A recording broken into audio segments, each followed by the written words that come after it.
લોકાર્પણ. ગ્રામીણ, પછાત અને આર્થિક રીતે નબળા વર્ગના વિદ્યાર્થીઓને ગુણવત્તાસભર શિક્ષણ અને નિવાસી સુવિધા આપતા 351 શિક્ષણ ભવન અભિયાનનું 254મું ભવન જિલ્લામાં સાકાર. પાટણ જિલ્લાના જિલ્લા ખાતે શિક્ષણ ક્ષેત્રે મહત્વપૂર્ણ પહેલ રૂપે માતૃશ્રી કાશીબા હરિભાઈ ગોટી ચેરિટેબલ ટ્રસ્ટ સુરત દ્વારા નવનિર્મિત માતૃશ્રી બીજુબેન પરસોત્તમભાઈ કાંકડિયા કુમાર છાત્રાલયનું લોકાર્પણ કરવામાં આવ્યું. આશરે 80 લાખ રૂપિયાના ખર્ચે નિર્મિત આ ભવન 351 શિક્ષણ ભવન અભિયાનનું 254મું ભવન છે.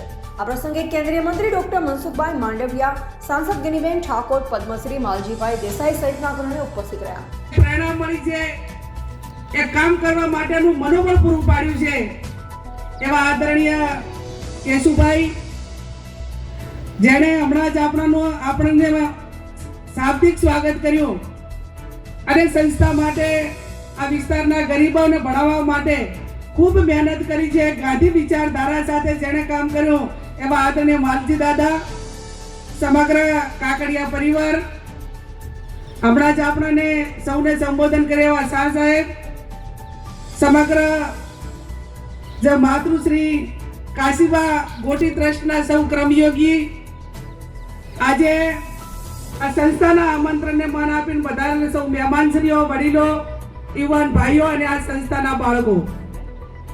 હરેશભાઈએ સંસ્કૃતમાં જ કીધું છે, મારી પાસે વક્તાઓ ઘણા બોલવાના છે, હું માત્ર અભિનંદન આપવા માટે આવી છું કેશુભાઈને અને એમની સમગ્ર ટીમને, અને એક એટલો સંદેશો આપવા માટે જાહેર જીવન એ લોકો માટે જાહેર જીવનના વ્યક્તિઓ તરીકે ગાંધી વિચારધારા સાથે હું પણ જ્યારે સંકળાયેલી હું, મને હરેશભાઈએ ગઈકાલે જે વાત કરી હતી બે વિદ્યાર્થીઓની, ત્યારે આજે માલજી કાકાના આંખમાં આંસુ આવી ગયા, ઇમોશનલ થઈ ગયા.